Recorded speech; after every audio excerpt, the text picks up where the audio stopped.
Mic ठेवून दे, mic ठेवून दे. एका मोठ्या जंगलात खूप सारे हरिण राहायचे. त्या हरणाच्या कळपात म्हणून एक हरिण असा होता की त्याची शिंग उंच, टोकदार, वाकडे तिकडे वाढलेली आणि सुंदर. त्या हरणाच्या डोक्याकडे बघितले का असं वाटायचं त्या हरणाच्या डोक्यावर मुकुटच सजवलाय. मोठे शिंगांवाला हरणाला त्याच्या शिंगाचा खूप गर्व होता. एके दिवशी काय झालं तुम्हाला माहितीये का? एके दिवशी सगळे हरिण तलावाजवळ पाणी प्यायला गेले. तो मोठे शिंगांवाला हरिण तो पण पाणी प्यायला लागला. तेवढ्यात त्याचं प्रतिबिंब त्याला पाण्यात दिसलं. तो म्हणाला, माझी शिंग किती सुंदर आहे, किती छान आहे. ह्या उन्हात तर माझी शिंग किती सुंदर चमकत आहे.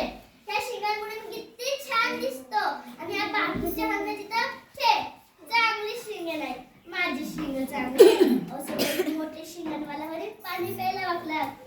तेवढ्यात त्याचं लक्ष त्याच्या पायांकडे गेलं. तो म्हणाला, माझे पाय किती कुरूप आहे. मला माझी पाय अजिबात आवडली नाही.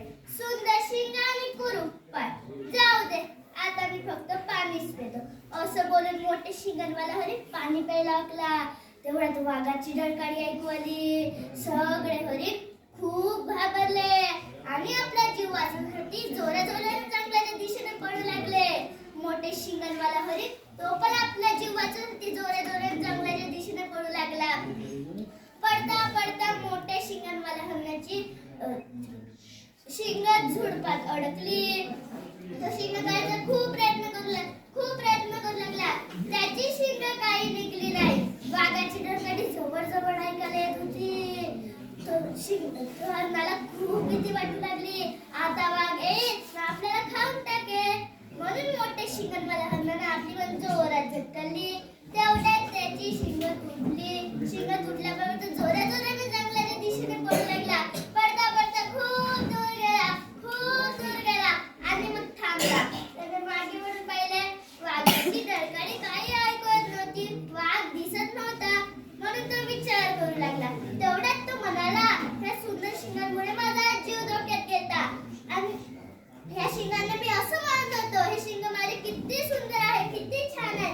ह्या पायांची मी निंदा करत होतो. या पायांना म्हणत होतो माझे पाय किती कुरूप आहे. पण या पायांनाच मला आज धावायला मदत केली आणि या शिंगांमुळे माझा जीव धोक्यात गेला. म्हणून म्हणतात सौंदर्य प्रत्येक ठिकाणी कामी येत नसतो.